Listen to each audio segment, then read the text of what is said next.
Muito obrigado por me convidar para falar a Pausaman. É uma grande honra poder compartilhar com vocês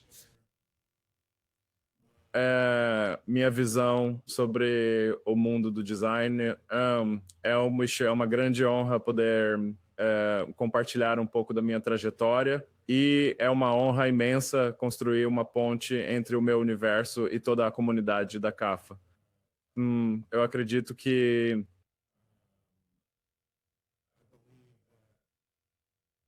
a sua instituição é um dos mais importantes sistemas de educação ou do futuro e, em última análise, acredito que nós, em diálogo de diferentes pontos do mundo, moldaremos o mundo como ele é.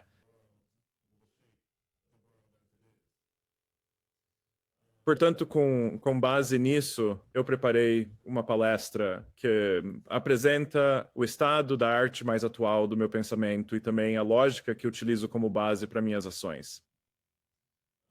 É o mais recente de uma série de engajamentos institucionais que têm como objetivo inspirar. O seu propósito é desafiar a maneira como os estudantes pensam sobre a sua própria prática e de que forma eles podem transformá-la no futuro do mundo.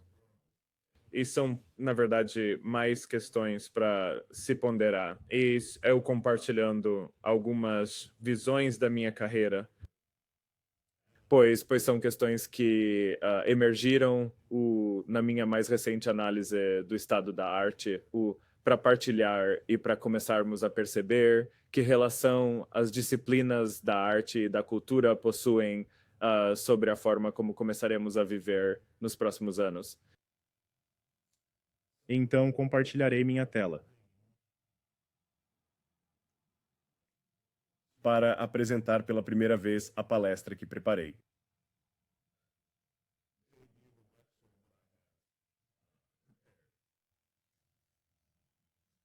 Então, o nome deste evento eu decidi intitular como Sem Disciplina. Bem, acho que é o momento, estamos no ano de 2020, estamos tendo esta conversa em meio a uma pandemia global que o mundo raramente viu nos tempos modernos. E penso que isso nos permite uma lente específica para ver o nosso mundo atual e para nos vermos. E nós, como uma comunidade artística e com raízes nas artes, o que agora se fundiu com a tecnologia, temos a oportunidade de parar e analisar os sistemas que nos precederam e também de começar a moldar os futuros sistemas que nós próprios criaremos. E eu chamo isso sem disciplina, como a introdução sugere, que sabe, aquela mentalidade necessária do passado em que as pessoas tinham que ser especialistas em disciplinas específicas e ser, de certa forma, separado de outras disciplinas, eu desafio isso pela maneira como estruturei minha carreira. Você sabe, e muito disso veio da minha formação. Primeiro engenharia, engenharia civil, com foco em engenharia estrutural. E depois estudei arquitetura sob um currículo que foi introduzido e idealizado por Mies van der Rohe. Mas ao mesmo tempo eram os anos 90 na América, sabe? Hip hop, o rock and roll, skate, essas coisas estavam se fundindo para criar uma cultura pop diferente para essas ideias se encaixarem e finalmente me inspiraram a ser quem eu sou hoje. Bem, e isso meio que se refere a como você enxergaria o passado moldando o presente, que é que cada um desses gêneros, digamos, carregados, ficam separados.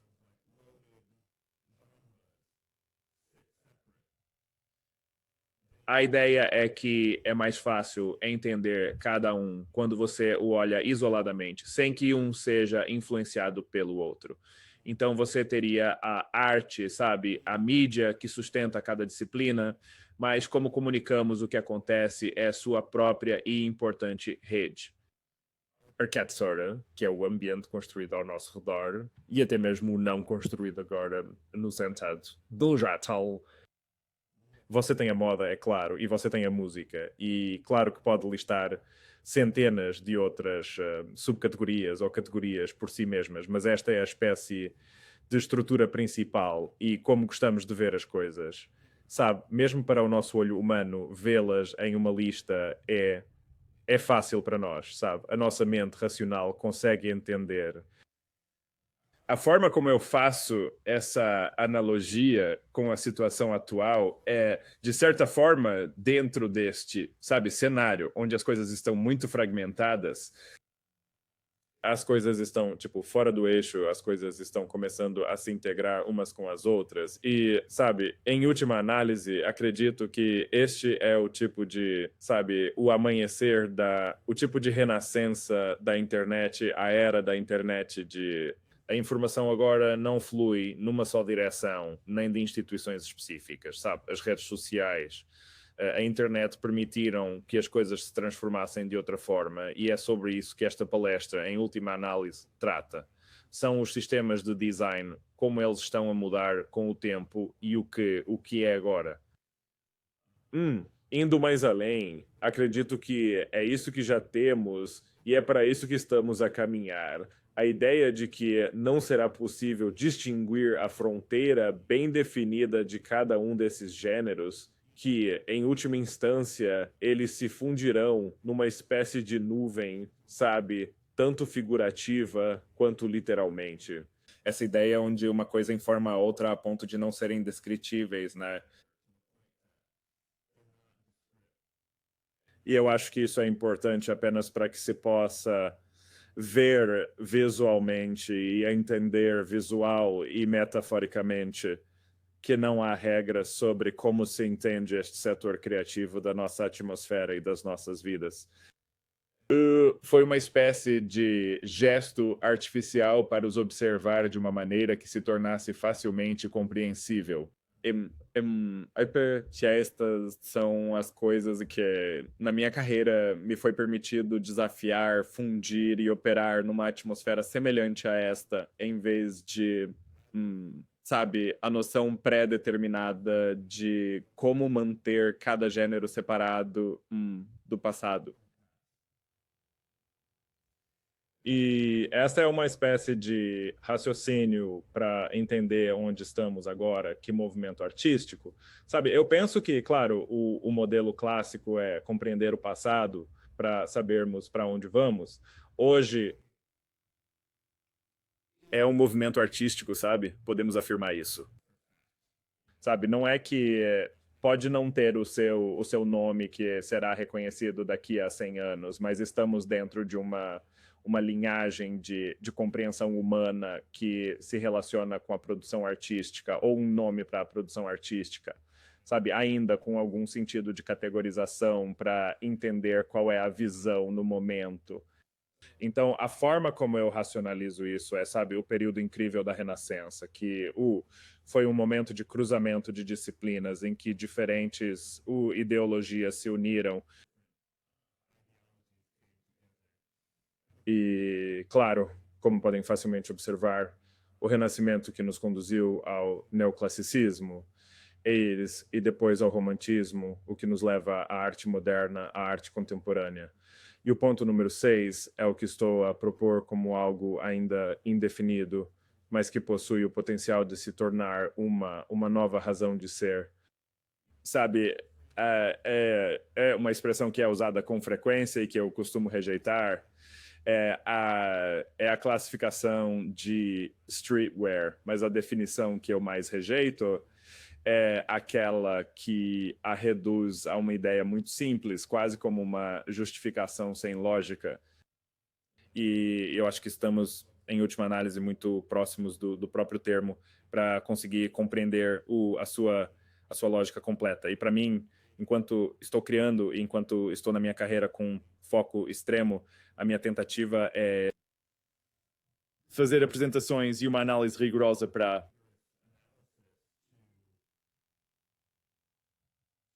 para colocar esse termo streetwear e a metodologia adjacente a ele, para ter um entendimento mais profundo sobre o que esta jovem geração de hoje está tentando expressar.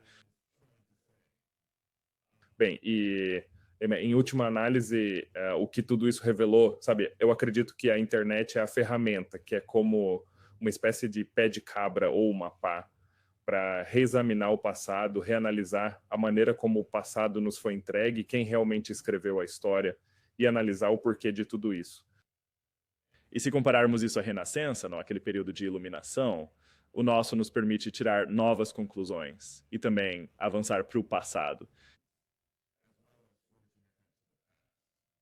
Então, algo como o número 6, a metodologia do streetwear tem uma ferramenta investigativa meio rebelde, que é, no fim das contas, uma das melhores, que você controla na palma da mão, para pesquisar e encontrar diferentes pontos de vista.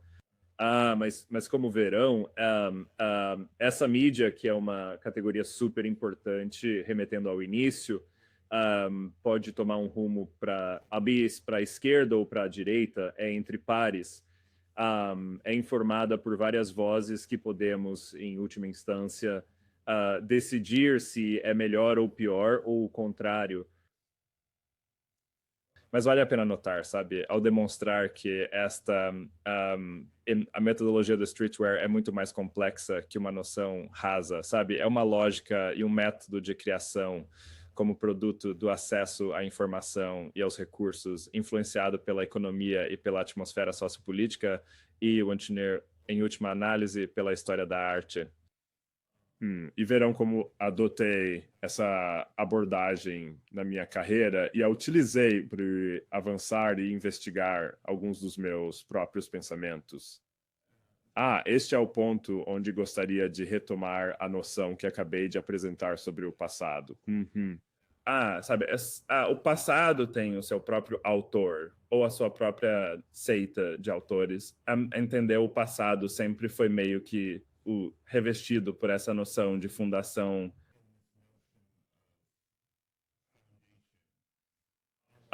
É quase um fato inquestionável que os cânones da arte, os cânones da moda, os cânones da música, os cânones da, arquitetura,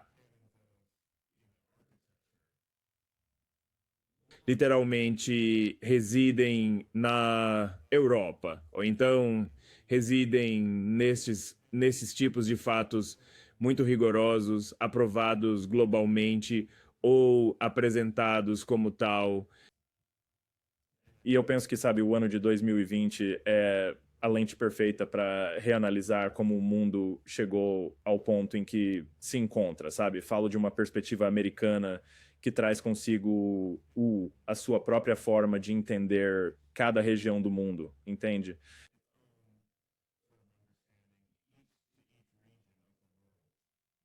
Nossas histórias humanas ditam como chegamos onde estamos agora.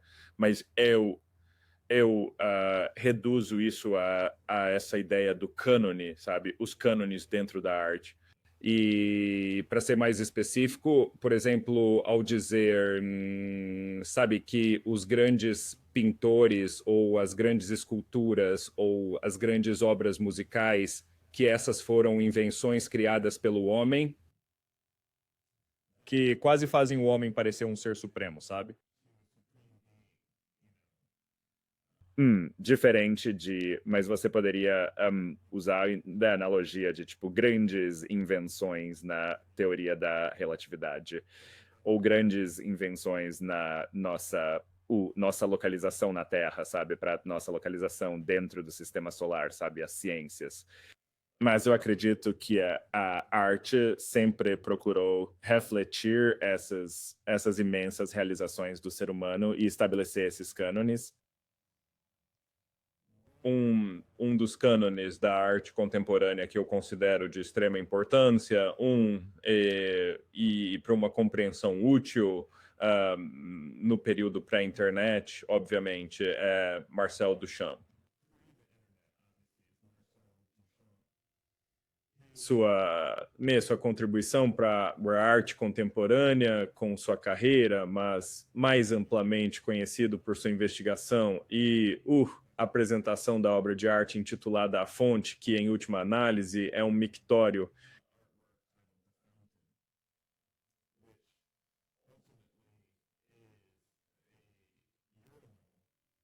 Mas foi através do seu rigor intelectual, através da sua argumentação lógica e ao longo de toda a sua carreira que ele conseguiu demonstrar que este urinol, de fato, era a obra de arte que hoje reconhecemos. E é precisamente por essa fundamentação racional que a peça adquire a sua verdadeira força. No entanto, eu escolho este cânone por uma razão específica.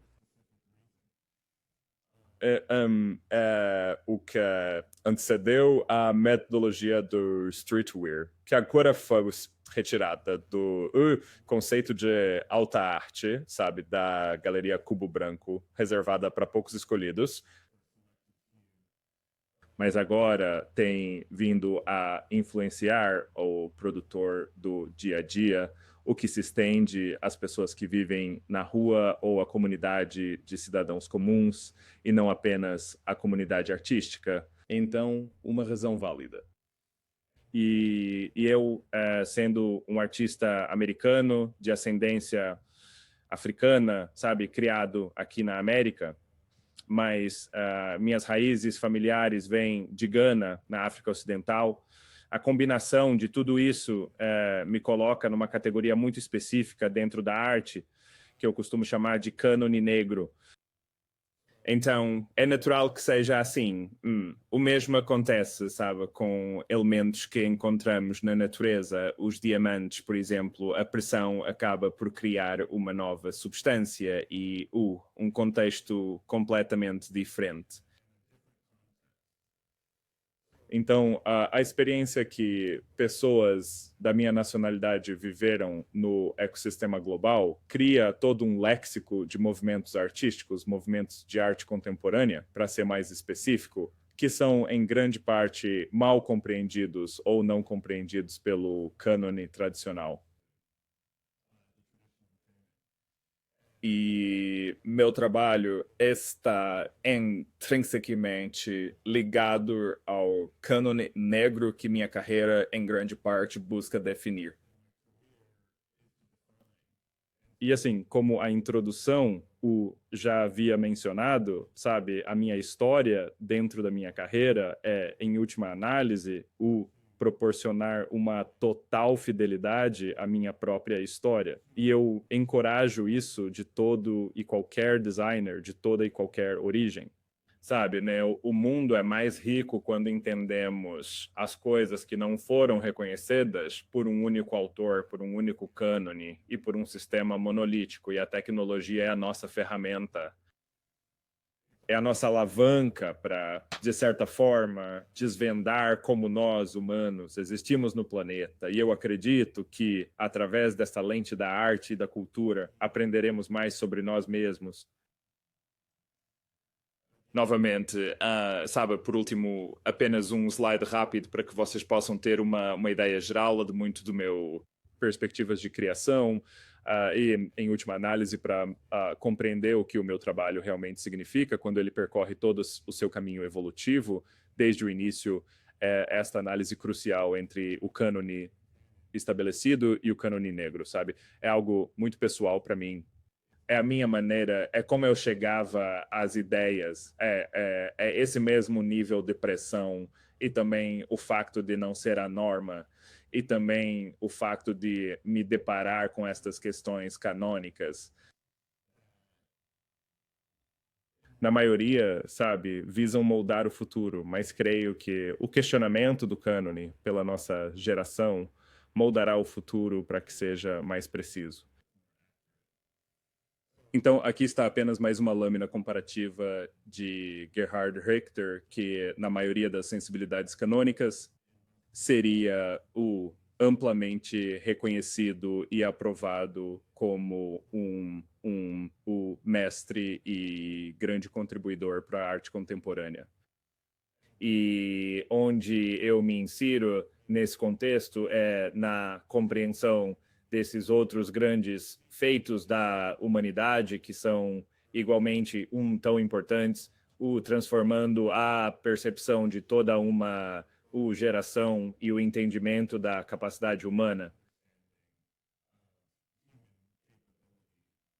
e posicionando-os dentro do mesmo contexto de entendimento. E aqui, sabe, eu costumo me referir, sabe, ao Michael Jordan a apenas uma polegada acima do chão, sabe? Você está presenciando um verdadeiro movimento artístico. Você está presenciando algo que representa uma espécie de inovação para as capacidades do ser humano contemporâneo. Sabe, você pode, obviamente, compreender dentro do cânone negro o léxico da contribuição, que vai muito além do simples jogo de esporte ou do mero acaso, apenas por colocar aquela bola naquela cesta, de modo que toda uma geração pode ser moldada pela figura do próprio homem. Então, como a palestra bem descreve, um dos pilares mais importantes desses diferentes cânones que existem nos tempos modernos, para mim, é a marca, o branding. Ora, o branding é, de fato, uma noção bastante profunda e complexa.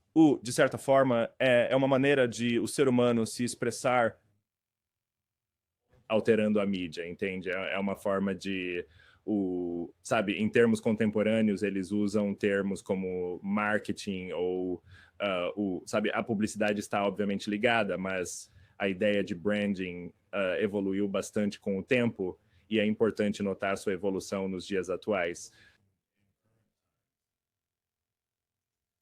Então, eu preparei essa noção de que no passado existiam pessoas e marcas. Havia, em última análise, consumidores, sabe? A ideia de que as marcas eram algo que era quase sagrado. Sabe? Eles tinham um logo, eles tinham um sentimento, eles não permitiam que a pessoa comum fizesse parte da marca. Eles eram meio que separados. E foi assim que eles ganharam seu poder pela sua separação. E eu diria que hoje em dia nós entramos numa era em que as pessoas são marcas. E o que eu quero dizer com isso? Eu penso que, novamente, ao fazer referência à internet como uma espécie de alavanca, uma ferramenta investigativa para escavar e compreender os alicerces da noção, a ideia de que as pessoas agora possuem mídias sociais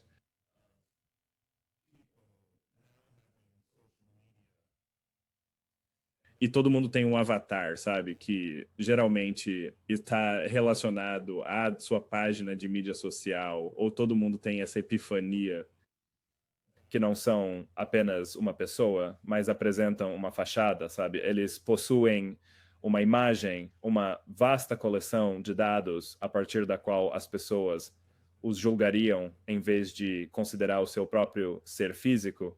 Isso é assustadoramente como as marcas do passado eram criadas.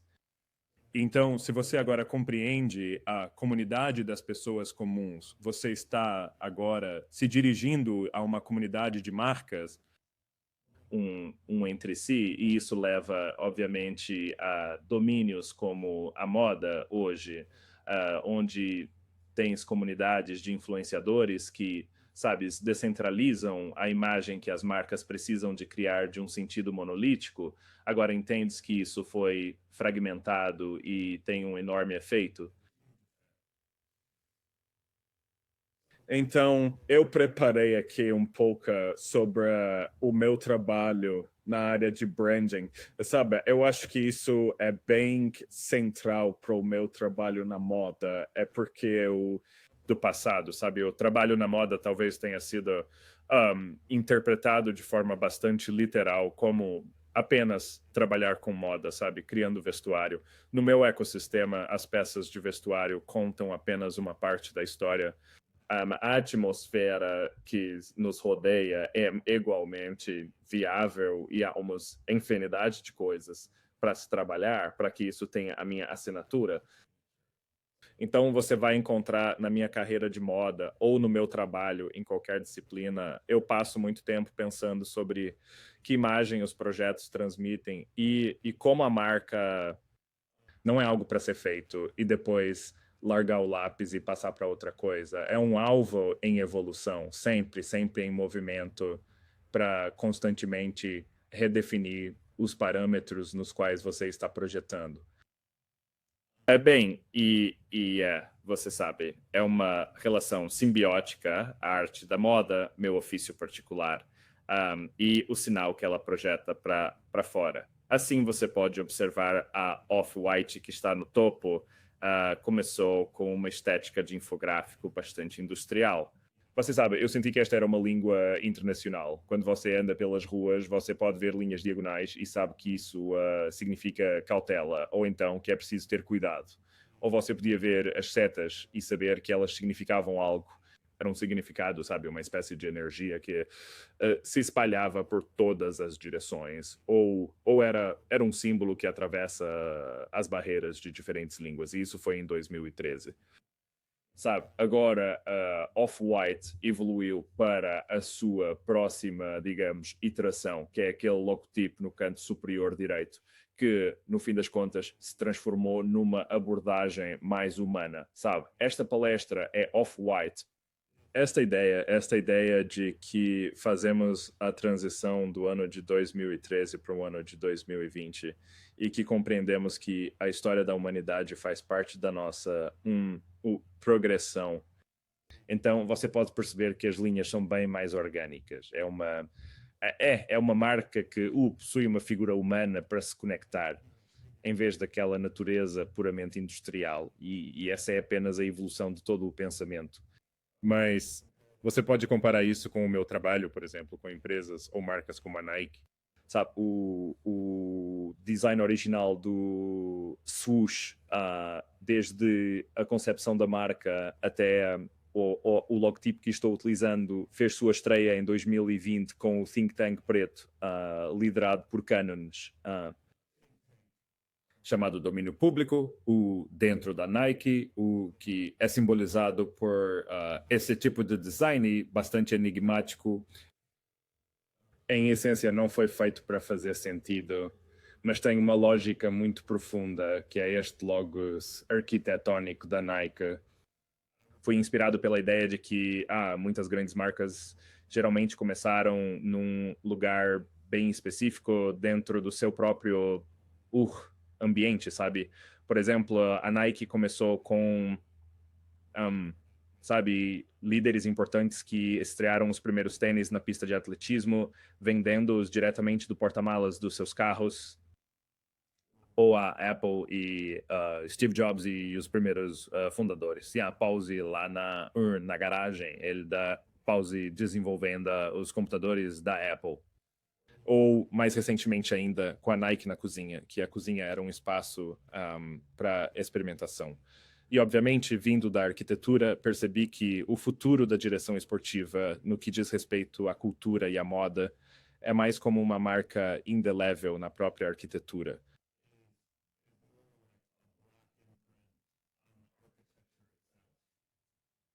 Então, em vez de um lugar dentro de uma planta, a lógica é a planta baixa, se é que isso faz sentido racional. E essa é a ideia, é que, como podem observar da esquerda para a direita nos dois exemplos, há um movimento de ser puramente literal para figurativo, e isso faz parte do meu sistema de lógica, e essas são as ideias que estou a estrear quando crio um novo trabalho. E por último, Louis Vuitton. Sabes, em 1854, a marca foi fundada, uma marca francesa de gestão familiar. E agora me foi confiado a tarefa de dar continuidade a esse cânone e a essa linha de raciocínio. E como podem ver à direita, as minhas investigações são feitas com respeito pelo passado, mas projetando-o para um futuro figurativo que molda o mundo.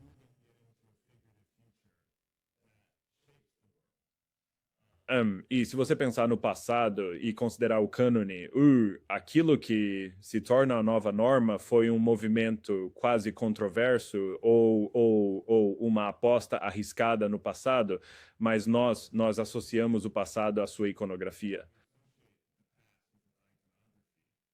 E acho a mensagem que transmito à comunidade da CAFA na sua carreira de design é fazer movimentos controversos, mas com todo o respeito, fazer projeções arriscadas para o futuro que sejam fundadas numa racionalidade exatamente da mesma forma que Duchamp fez mais cedo na apresentação.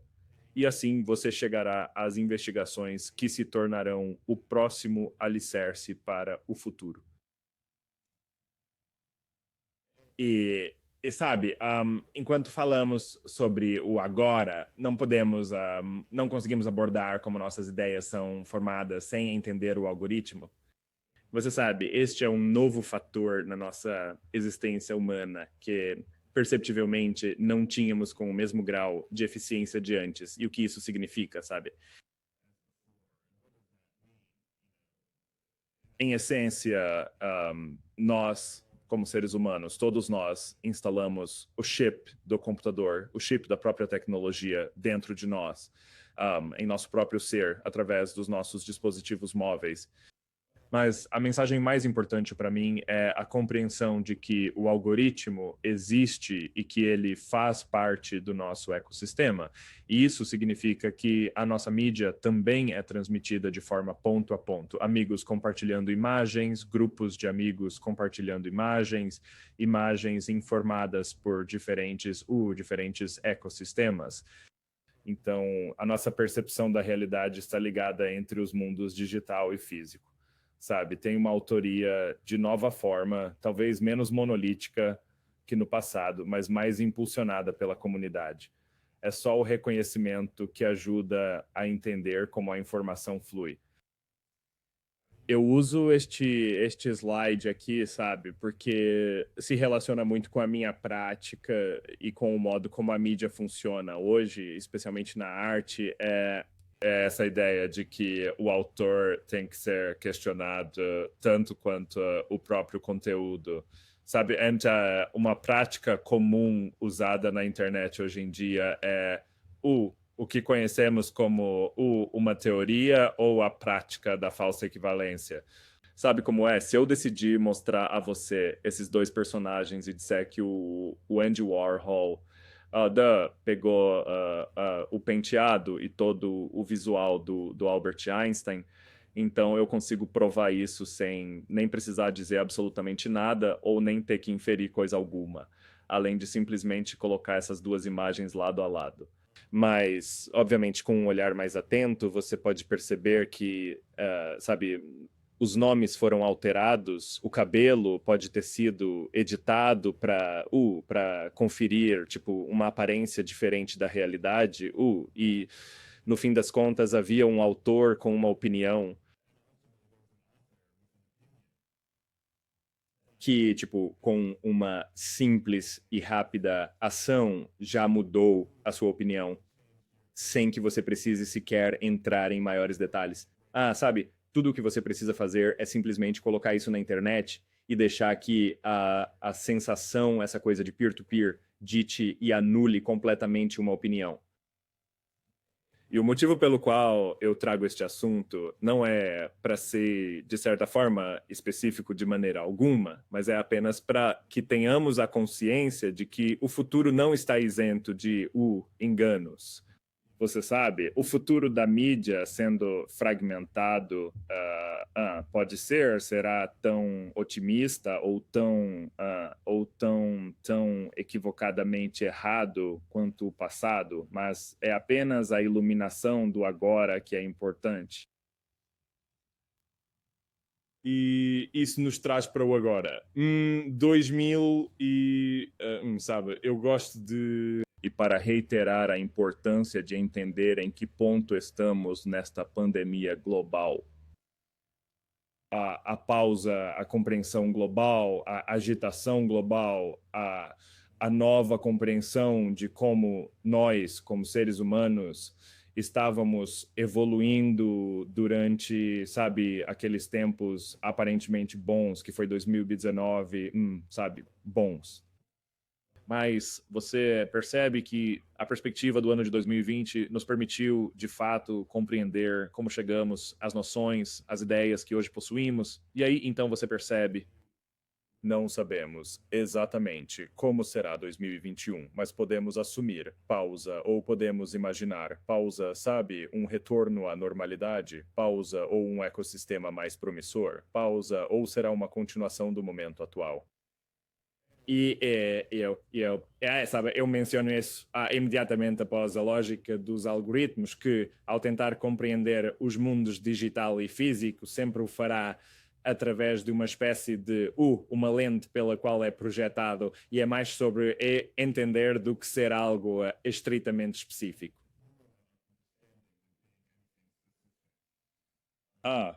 Isso é importante, mas entender como podemos usar este momento para enxergar o futuro será vital.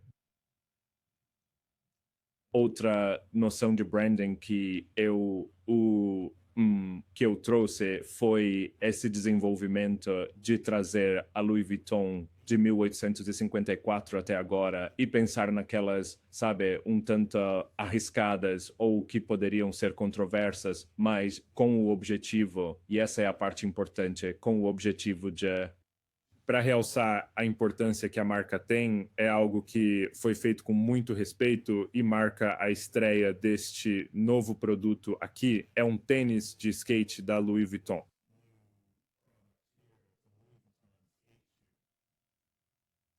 Desenhado por meu colega Lucien Clark e por mim, pela minha equipe. A ideia de fazer um tênis de skate de uma marca de luxo é um tanto, sabe, não convencional. Isso é muito típico. E o porquê é que se inspira no agora destaca talentos de design que estão fora da esfera da moda tradicional, mas também exibe a habilidade artesanal e a criatividade, tal como os produtos da Louis Vuitton são conhecidos, mas tudo através de um reino e uma perspectiva completamente diferentes. Então criamos o novo sapato que será lançado, sabe, o que não é o habitual de uma casa de moda de luxo. E estamos estreando para mostrar essa evolução em tempo real, micro e macro, a ideia de transcender a marca para estes tempos modernos. Como o slide anterior sugeriu, a agitação de 2020 tinha mensagens específicas nisso. Você sabe, dentro do cânone negro, onde podemos ver a evolução no próprio cânone para que mais vozes possam ser ouvidas? Eu e Lucien Clark somos ambos criativos negros. Estamos dentro do sistema e temos a capacidade de colocar essas ideias na vanguarda das nossas disciplinas, tanto no skate quanto no design de moda parisiense, para estrear essas novas ideias que são respeitosas do passado. Sabe, nós lançamos o tênis, a imagem e a intenção na Thrasher Magazine, e para mim isso molda todo o nosso ecossistema. A ideia era abalar o ecossistema, muito como a foto Black Cannon de Michael Jordan anteriormente, né? Há algo no ecossistema, mas agora o reconhecimento está no poder de nós mesmos, garantindo que estamos contando essas histórias da forma mais autêntica, mas também no formato mais concreto, ou seja, a revista Thrasher, neste caso, criando o nosso próprio universo. Acho que é importante também abordar a arquitetura nos tempos atuais.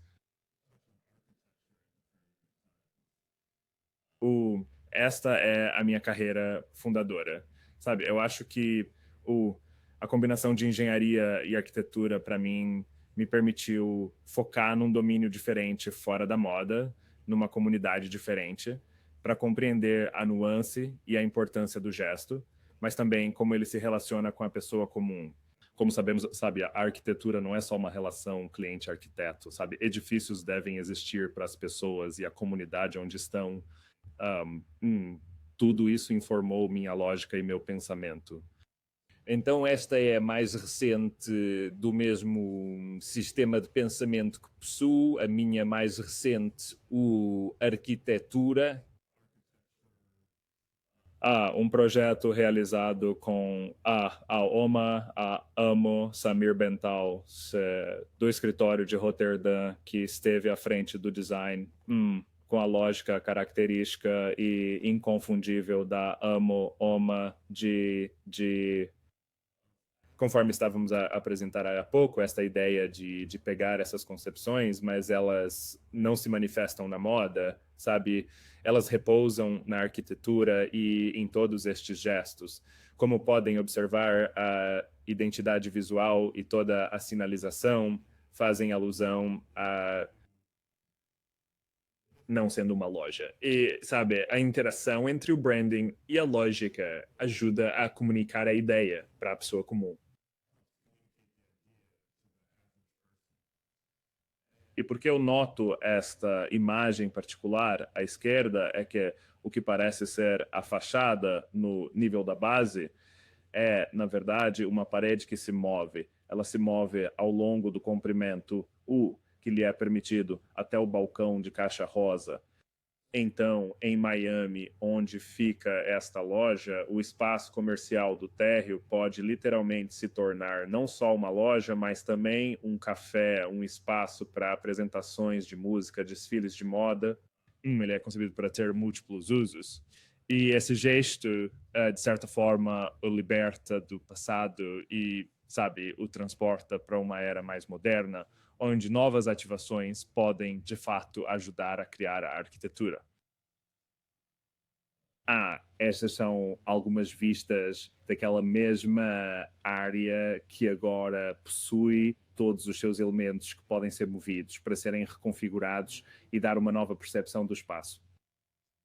Começamos a investigação perguntando-nos: fazer compras é relevante? Sabe, é agora numa época em que se pode comprar quase tudo online e essa é a maneira mais eficiente de entregar mercadorias. Nós queríamos criar um espaço que fosse relevante fora da ideia de como as roupas transitam do armazém para uso pessoal.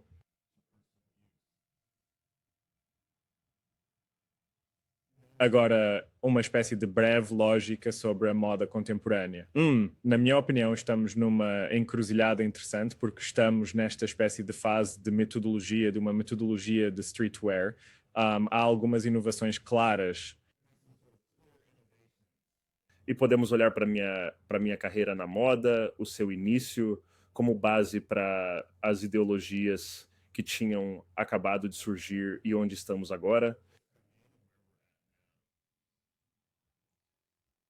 Acho uma frase comumente usada que, sabe, isso vem do meio da moda, sabes? Uma imagem que eu pesquisei no Google.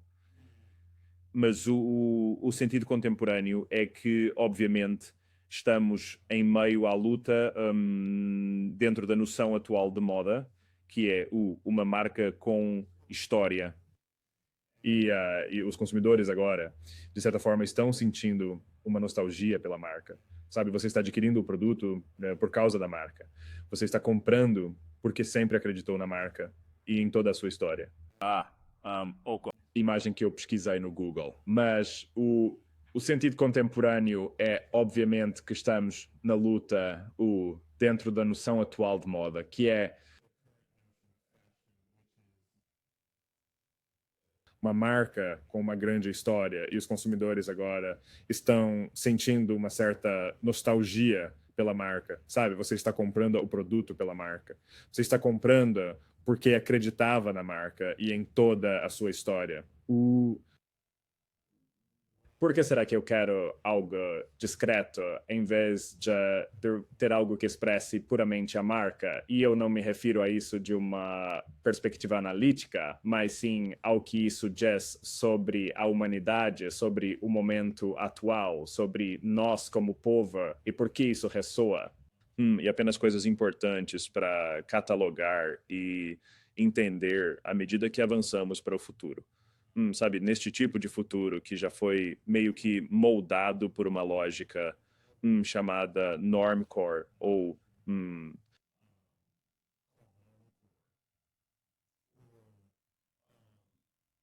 O que eu acho fascinante na análise é que existe uma relação simbiótica entre a logomania e o normcore. É como se um fosse a rejeição do outro, mas é essa luta constante entre os dois que, no fim, molda o presente. E então, sabe, quando eu abordo a moda, há certas tensões de alto nível que existem e que estão, de certa forma, no fundo do DNA do meu cérebro. Mas então há também, tipo, uma série de, como eu disse, há todo um léxico de territórios inexplorados. Histórias sendo contadas que todas podem se encaixar nessas narrativas maiores e também os principais pontos que o norteiam falando sobre mídia, a compreensão das pessoas sobre design, o que é design hoje. Mas para mim é essa espécie de tensão entre marca e não marca que eu considero, em última análise, interessante. Mas, como eu disse, um desses léxicos para adicionar à equação que eu infundi na minha prática é este. O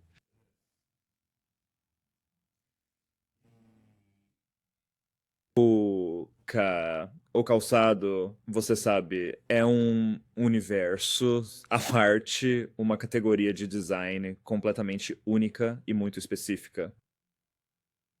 O que, né, em última análise, influencia a moda de uma forma meio rápida. Sabe, se você é desse estilo de pessoa ou daquele estilo de pessoa, o sapato diz algo importante sobre aquele ecossistema. Então, sabe, minha carreira e parceria com a Nike está entrando no seu terceiro, quarto ano de investigação de uma linguagem totalmente nova neste momento particular sobre a moda para existir. Como um item que está tipo, se inspirando em várias influências distintas dentro da minha própria prática, mas em última análise, o cânone negro. Quando mostrei aquela imagem de Michael Jordan e eu afirmando que, sabe, eles a uma polegada do chão é um movimento artístico, há uma camada na qual abordo o trabalho que é micro e macro.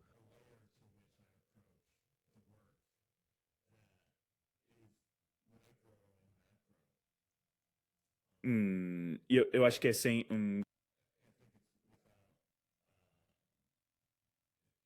grande angústia que se pode ver que estes itens apontam para a formação de um novo cânon, de uma forma particular que considero importante operar no lado mais arriscado.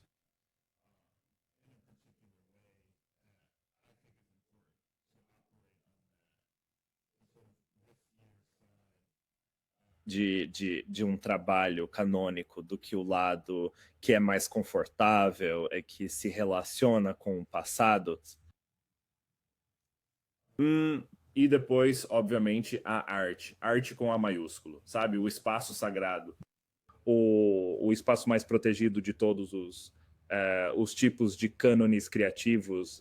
Pode usar utilmente essa mesma alavanca, essa mesma ferramenta investigativa para analisar o que faz a arte com A maiúsculo, como ela existe, como é protegida e o que ela comunica. E então, como já foi aludido, apresento o meu trabalho com o Museu de Arte Contemporânea de Chicago, que eu estreiei numa exposição chamada Figuras de Linguagem e Livro, que faz parte do mesmo catálogo de ideias. Aquilo foi apresentado, como podem ver, era um projeto de exposição de Owen May, em conversa com Rem Koolhaas, Samir Bantal, novamente, do meu escritório, que é, obviamente, como se vê nestes slides, uma mistura de diferentes disciplinas para comunicar o meu cânone. Uma página de um cânone negro que não se subscreve sabe, ao cânone em si, de formas muito específicas.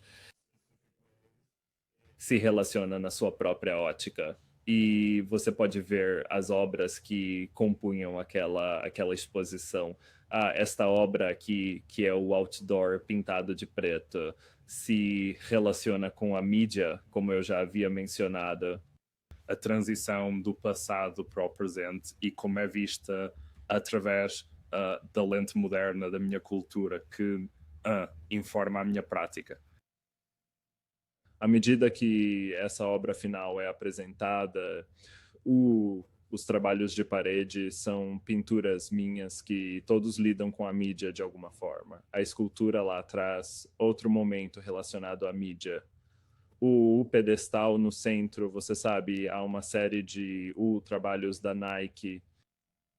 Eu, de certa forma, realçando a importância do calçado, mas também sob a perspectiva da marca. E então você vê as esculturas que adquirem o mesmo tipo de efeito natural que acontece no dia a dia das pessoas, mas trazidas para o espaço da galeria. Sabe, diferentes imagens da exposição Figuras de Linguagem do MCA Chicago.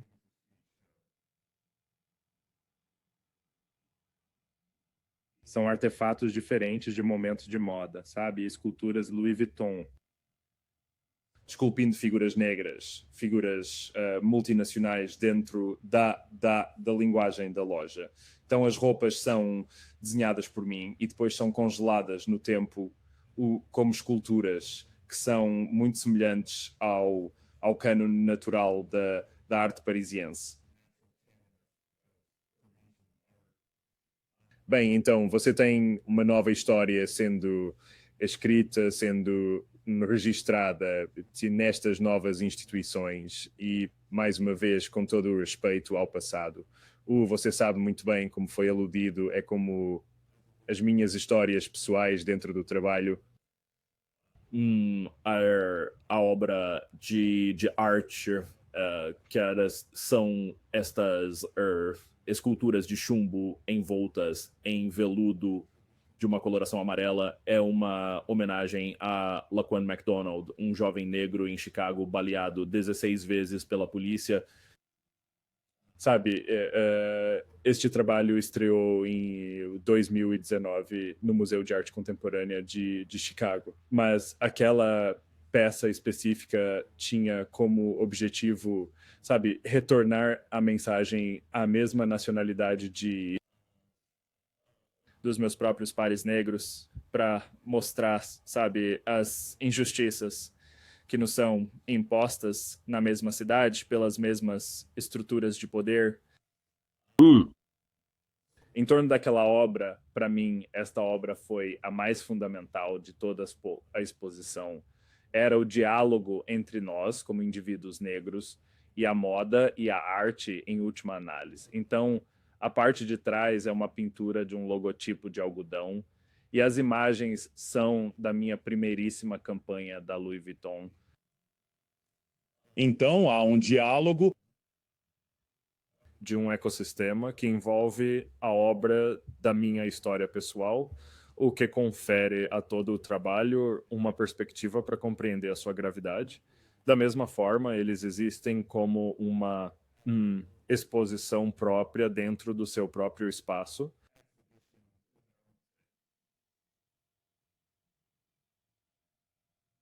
E, por último, alguns outros trabalhos relacionados às exposições de galeria que faço, diferentes séries de trabalho para uma investigação. Mais da noção de, talvez até, design industrial, design de mobiliário, escultura. Por fim, como o título da palestra insinua, nenhuma disciplina.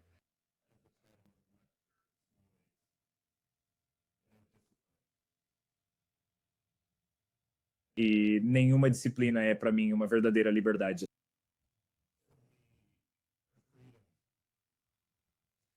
Que você consiga operar, fazer investigações e encontrar algo que seja válido. Maneiras muito válidas de avançar para o futuro, desconsiderando o espaço sagrado, de manter tudo individual.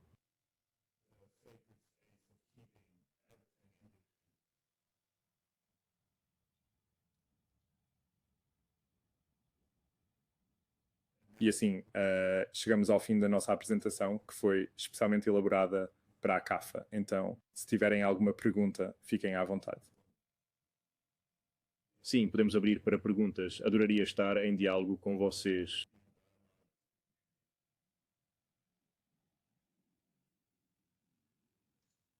Grato, Virgil. Legal. Então, algum dos estudantes aqui tem alguma pergunta?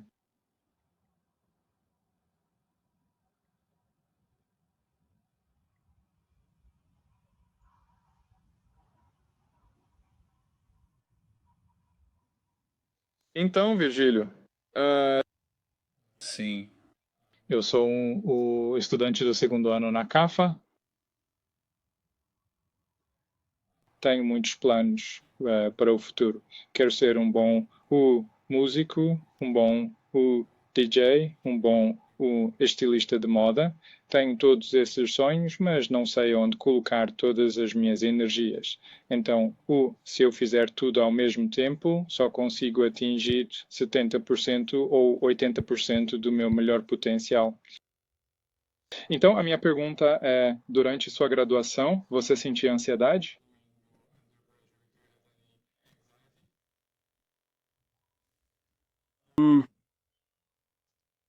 Eu acho que essa é uma ótima pergunta e para mim é importante ter esses interesses variados porque sua carreira será longa. Você sabe, não é preciso encarar a sua carreira como sendo o primeiríssimo projeto em que você atinge o sucesso. É importante que você saiba que sua carreira será sempre moldada e enriquecida por uma relação circular entre todos os seus interesses durante toda a sua existência. E então, sabe, eu me concentraria apenas na ansiedade e em eliminá-la e em encontrar coisas em cada uma das suas práticas que te inspirem, porque eu acredito firmemente que ter interesse é algo bom. Isso o conduzirá por caminhos diferentes. Isso o levará em ti a interagir com comunidades diversas que você não descobriria se estivesse 100% focado apenas no seu objetivo principal. Eu acredito que 80% é o futuro.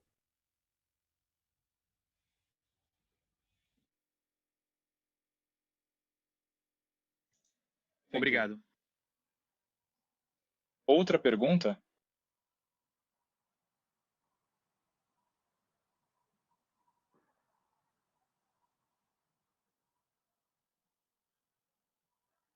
Virgílio, eu venho da escola de design, sabe? E a minha pergunta é a seguinte: hoje em dia, né, a cultura dos tênis está extremamente popular. Um jovem pode ter facilmente 20 ou 30 pares de tênis de basquete. Então, como você enxerga a questão da poluição ambiental causada por essa cultura de consumo? Sim, é uma ótima observação. Sabe, em 2019 eu fiz uma entrevista E discutindo consumo. E eu disse a frase que o streetwear vai morrer. Claro, isso causou um grande tipo de alvoroço. Mas no meu próprio espaço pessoal, o objetivo é ser reconhecido como um líder de pensamento, não um produtor de tendências, sabe? Porque não se pode criar tendências sem considerar os efeitos colaterais, se é isso que você busca.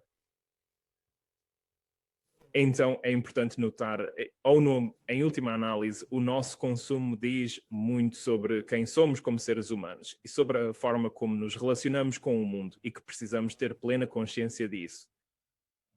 Então, definitivamente. Dentro da minha prática, existe uma certa ideia de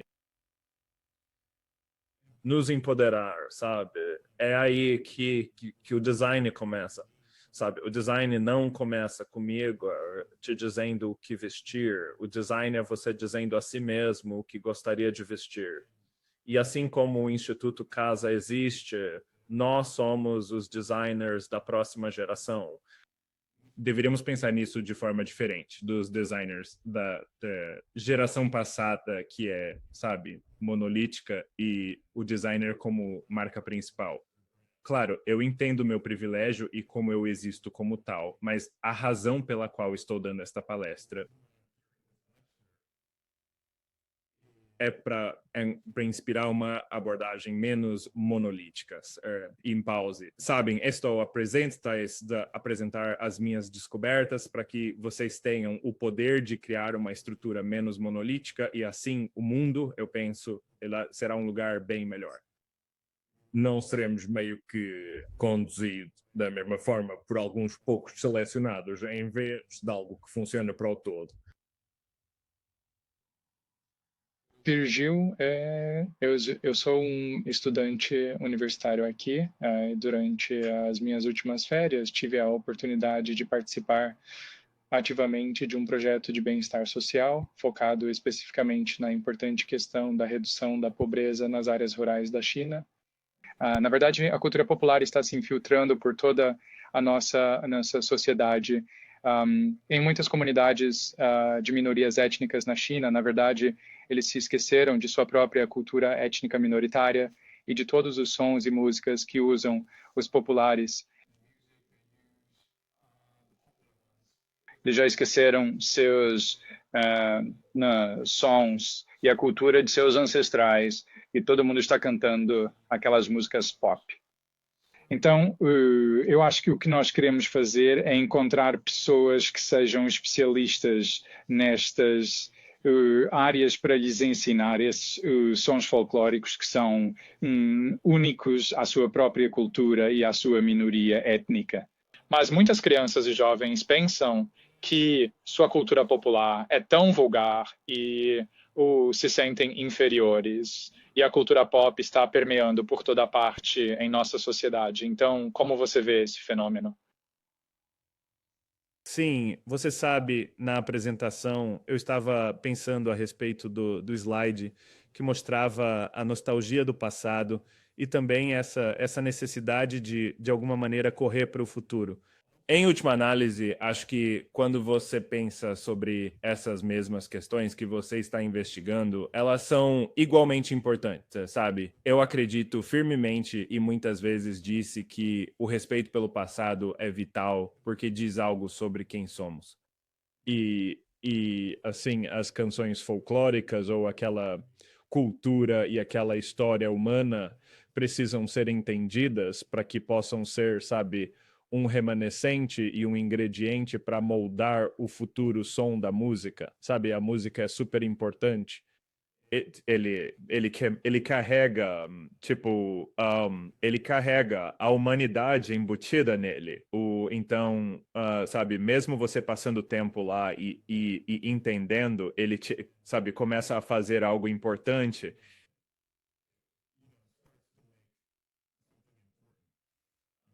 E eu te encorajo a continuar encontrando formas de tornar o passado cultura pop, e você estará fazendo um trabalho ainda maior do que apenas o trabalho da sua carreira. Você estará fazendo o trabalho das suas histórias humanas.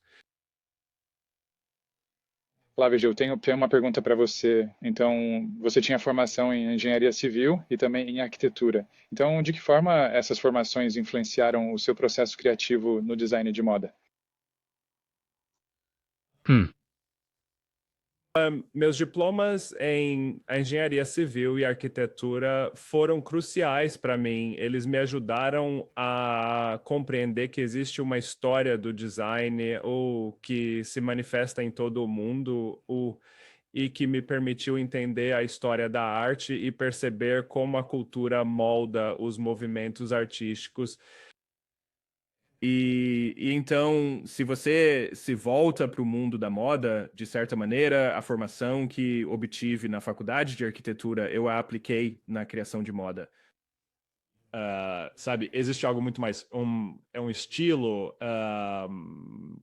é uma forma de pensar e é uma lógica que, aplicada a edifícios, pode se aplicar a pessoas e pode se aplicar à compreensão da moda com a qual trabalhei.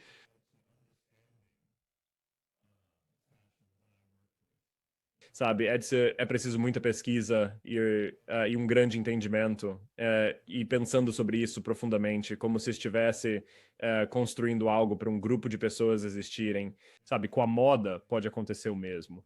Mas, para mim, o mais importante de tudo era estar profundamente enraizado na cultura pop, sabe? A música, o estilo, as várias e diferentes culturas de nicho. Foi uma combinação que me proporcionou uma perspectiva sobre como abordar a moda de uma forma realmente significativa. Então, Pirex, Reason, esta é a sua primeira marca e você estampou coisas em suéteres e as vendeu e foi muito bem sucedida. Por que você acha que sua primeira marca foi bem sucedida?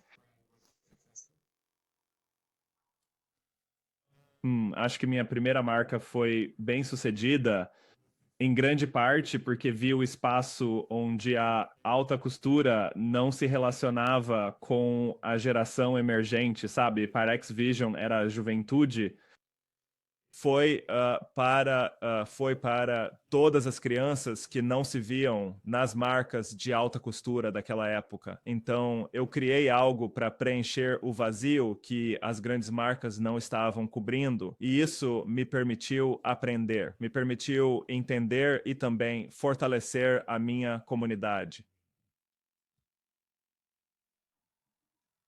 Virgil, eu tenho duas perguntas. Então, recentemente, todas essas grandes marcas estão se tornando homogêneas e perderam suas características únicas. Então, qual é a coisa mais importante? Temos que nos adaptar à tendência geral ou expressar algo único em seu próprio caráter?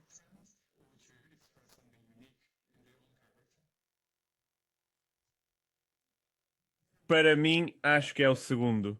Acho que as grandes marcas, o dever delas é assumir riscos, sabe? Para fomentar uma nova era de glória, para criar novas regras. E é muito difícil, porque isso muda completamente a economia. Você sabe, hoje temos uma quantidade imensa de dados e o algoritmo que nos guia está no controle, mas você vai encontrar situações em que grandes instituições estão contratando alguém que seja ousado, que assuma riscos, mas que também respeite os novos parâmetros. Penso que o futuro é a criatividade plena com a responsabilidade ecológica. Então, Virgil, minha pergunta é sobre qual a sua visão a respeito das roupas virtuais digitais e o valor que elas têm na indústria da moda. E no futuro, você tem alguma intenção de desenvolver essa área? Bem, eu acho que, sabe, definitivamente foi aquilo que a pausa global de 2020 trouxe. Permite a nós, humanos, ver como nos relacionamos com objetos, sejam eles físicos ou digitais. Há algo em que tem o Estado interessado, que é a ideia de posse.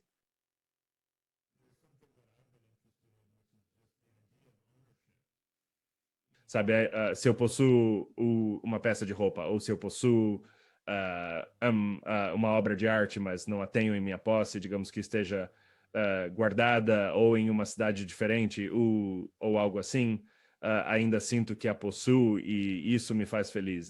Estou comparando isso à experiência de jogos digitais.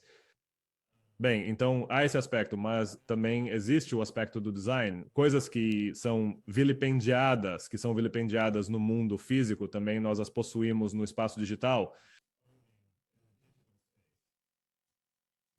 Então, eu considero o território extremamente interessante e eu realmente sinto que é o futuro de, sabe, a moda terá que dar esse salto e se tornará a norma. Bem, para mim, ainda estou a compreender bem este espaço e, sabe, como em tudo o que me envolvo, tenho de pensar nisso com uma perspectiva de longo prazo e ter um conceito mais abrangente, mas é algo em que estou bastante interessado. Olá, Virgil. Gostaria de fazer uma pergunta em nome dos meus alunos. A CAFA tem muitos alunos excelentes, mas depois da formatura eles terão que entrar na indústria. Alguns deles podem trabalhar para grandes marcas, podem trabalhar para grandes empresas. Como construir a sua marca pessoal, o seu desenvolvimento de carreira? Tem alguma sugestão para eles? Obrigado. Sim, essa é uma excelente pergunta. Sabe, quando somos jovens, estudantes com ideias promissoras, é como se a sua carreira pudesse seguir dois caminhos. Uma das rotas é se tornar independente e lançar a sua própria ideia, o que atualmente é um momento bastante único para fazer isso, especialmente para esta geração. Mas a outra é adquirir experiência dentro de tipo uma empresa para construir a sua carreira, sabe? Só porque os estudos terminaram, não significa que seja o fim de formular suas ideias, sabe? Você está quase entrando na próxima fase, que é onde isso acontece, porque você ganha a experiência do mundo real em comparação com sua própria ambição.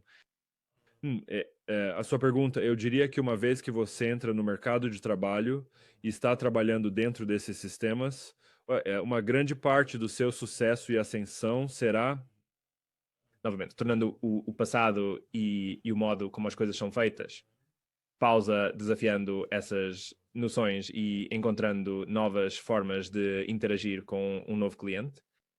Eu sempre digo que as pessoas mais jovens presentes na mesa em grandes empresas são as mais valiosas porque elas compreendem de forma orgânica para onde o futuro se encaminhará. Olá, senhor Abdullah.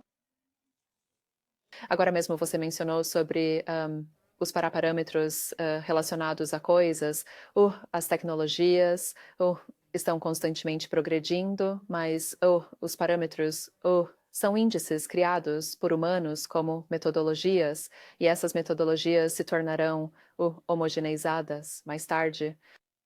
E, por exemplo, você usa um certo software, um certo aplicativo, eu estou usando para lazer, ou já estou restrito ou homogeneizado por este aplicativo. Neste contexto de progresso tecnológico, como podemos alcançar a diversificação da individualidade? Porque quando estou a desenvolver um determinado projeto, tudo é parametrizado, então estou a fazê-lo já com a influência de outras pessoas.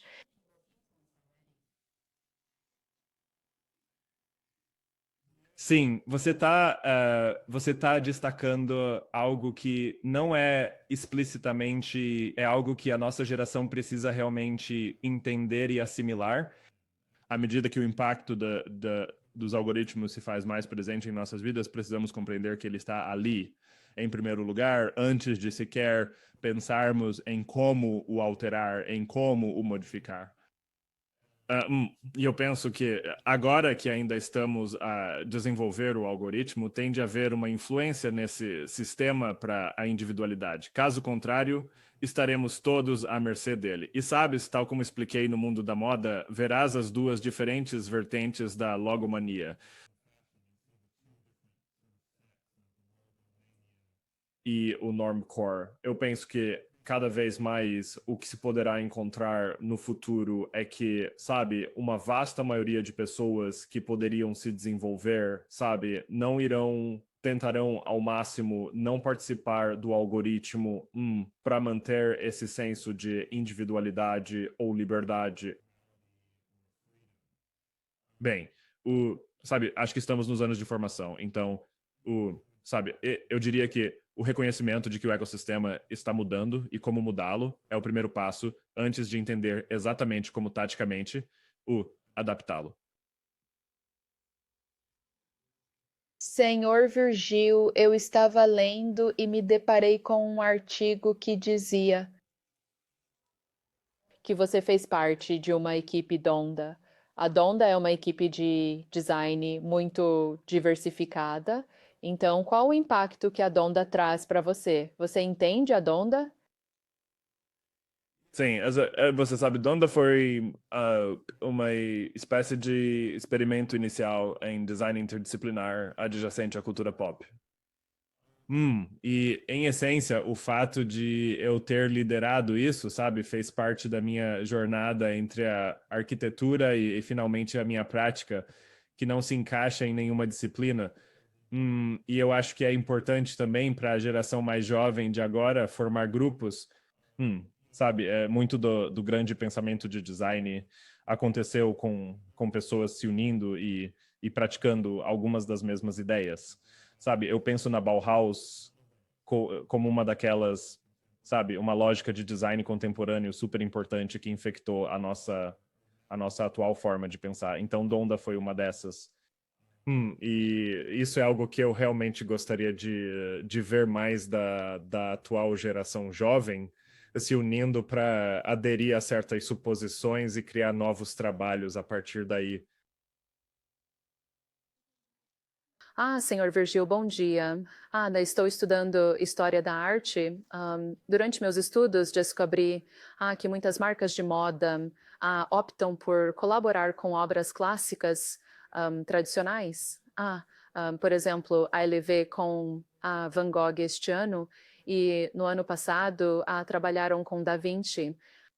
Neste processo de cooperação, eu discuti com meus amigos e colegas de turma. Para integrar os clássicos no design de moda, a estrutura clássica foi destruída. Então, para nós que estudamos história da arte, a beleza das artes clássicas já foi quebrada. Como você vê essa questão? Você acha que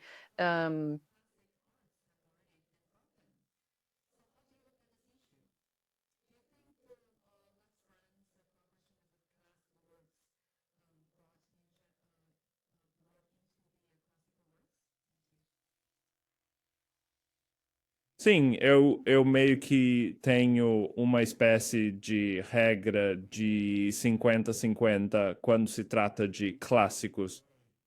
Eu, pessoalmente, aprecio o desafio e a ideia de garantir que os clássicos sejam acessíveis e compreendidos por uma nova geração de uma forma mais palpável. Então, nesse sentimento meio a meio, sabe, temos que lembrar que o design é uma arte da comunicação. Sabe, nós temos um impacto na educação e no conhecimento e em compartilhar conhecimento e em compartilhar iluminação e em compartilhar avanços na humanidade desde os tempos anteriores. E se não tivermos uma relação adequada com o nosso passado ou compreensão, isso afetará a nossa capacidade de avançar, sabe? Metáfora ou, sabe, uma história adjacente de como algo evoluiu é sempre importante quando estamos numa sala decidindo quando algo deve ser criado e como deve ser criado. Mas, sabe, você me está trazendo à tona uma faceta importante da comunidade de design atual. O reconhecimento do passado, eu diria, é importante. Bom dia, Virgil. Gostaria de saber como você avalia os últimos 10 anos do fenômeno de nomeação conjunta. Você acha que são apenas atividades comerciais ou eles também se inspiraram na tecnologia ou numa perspectiva visual? Porque agora não há apenas colaborações de marca de 2 partes, mas também de 3, de 4 ou até de 5 partes. Sim.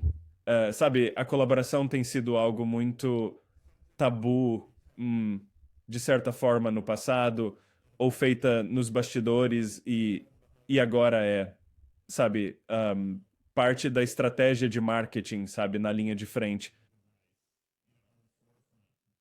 E isso se encaixa muito na metodologia do streetwear, de ser sem desculpas, de certa forma, como mais transparência sobre o que as pessoas nunca viram, sabe? Tornando interessante para o futuro, sabe? E eu acho que esse é um conceito muito, muito válido. Eu acho que a forma de nomear a multiplicidade num projeto é, mais uma vez, um novo espaço inexplorado do passado, que, ao ser colocado no mercado e na cultura pop imediatamente, é interessante. E isso somos nós como seres evolutivos. Especialmente, estamos escrevendo a história do design do presente. Ora, então, Eu vejo isso como um avanço, sabe? Novas descobertas, novas adjacências. Eu, por exemplo, quando colaboro, não procuro colaborar apenas no mesmo nível. Eu procuro adicionar ou desafiar ou trazer algo que esteja quase num estado de desconforto, mas que, em última análise, leve ao progresso.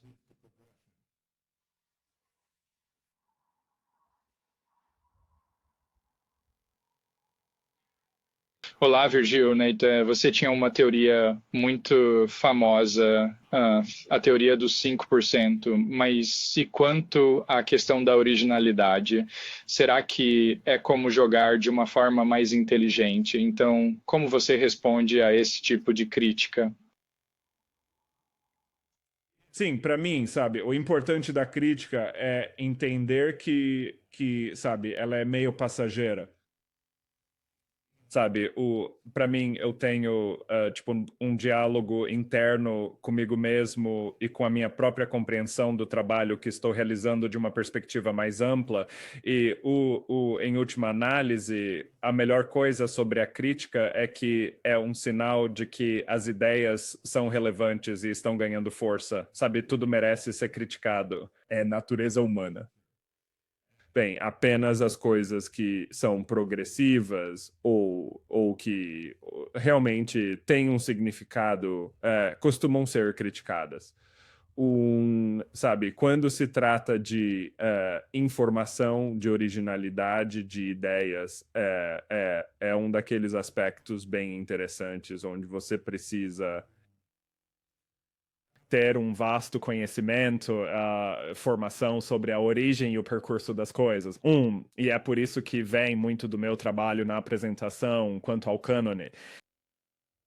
Sabe, o cânone é o autor. Ele vai te dizer ou te fará entender, quando eu falo de peer-to-peer ou falsa equivalência, ele te dirá que algo que foi criado vem de algo que você não sabia que existia. É só um entendimento importante. Olha, eu poderia, para cada peça de roupa que está nesta sala, eu posso te mostrar um exemplo de algo que existiu antes, que foi criado, que você talvez não conheça ou que talvez não soubesse, mas eu não estaria em condições de afirmar que nenhuma de suas roupas é original. Isso é apenas, isso é mais mídia, é uma narrativa. Então, sabe, eu acho que para se inserir no ambiente de trabalho, no nível em que eu atuo, você tem que ter um entendimento do seu próprio trabalho, mas também precisa entender como o seu trabalho será percebido. Em última análise, meu objetivo está meio que abordado nesta exposição que apresentei antes. É sobre a lógica e é sobre o meu trabalho. As pessoas podem pensar que o meu trabalho é sobre uma camiseta, uma coleção de moda ou uma peça de roupa. Mas dá para perceber que o meu trabalho está muito acima disso e é mais sobre a história humana e como nos relacionamos com o mundo, como nos relacionamos com as nossas próprias histórias. Então, sabe, citar um exemplo de uma cadeira que parece outra cadeira ou uma camisa que parece alguma outra camisa é muito mesquinho para o que o design nos diz sobre nós mesmos. Virgil, como você enxerga a estratégia de marketing de algumas marcas que conseguem tornar um único produto muito mais caro do que o valor real ou custo de produção? Então, esse tipo de estratégia de marketing ou de vendas, como você avalia isso? É muito o marketing e a exclusividade como o luxo, entre aspas, sabe? Tudo isso, como podemos ver, são, na verdade, ferramentas modernas para comunicar o design ou a própria existência.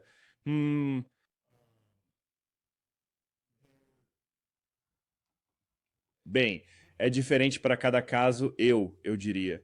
Muitas coisas. O conhecimento precisa ser fundamentado na autenticidade, eu acredito. Essa é a parte mais importante para mim. Se é puramente, sabe, fazer um moletom com capuz muito caro para que venda, eu buscaria verificar se a qualidade, o tecido, a história, a narrativa, a razão pela qual ele estava ali a fim de justificar o seu preço. O mesmo vale para a autenticidade. Você sabe, se uma marca diz que é uma marca de skate, mas não tem a história como a Supreme, então eu posso tomar uma decisão e o mundo vai, em última instância, tomar algum tipo de decisão sobre como quer se envolver com a dita marca. Então, sabe, como eu mencionei na apresentação, a mídia, que é marketing, é agora uma categoria própria na forma como precisamos entender o mundo. E o algoritmo é a sua ferramenta para acabar no nosso armário. Então, apenas o reconhecimento é o primeiro passo, mais uma vez.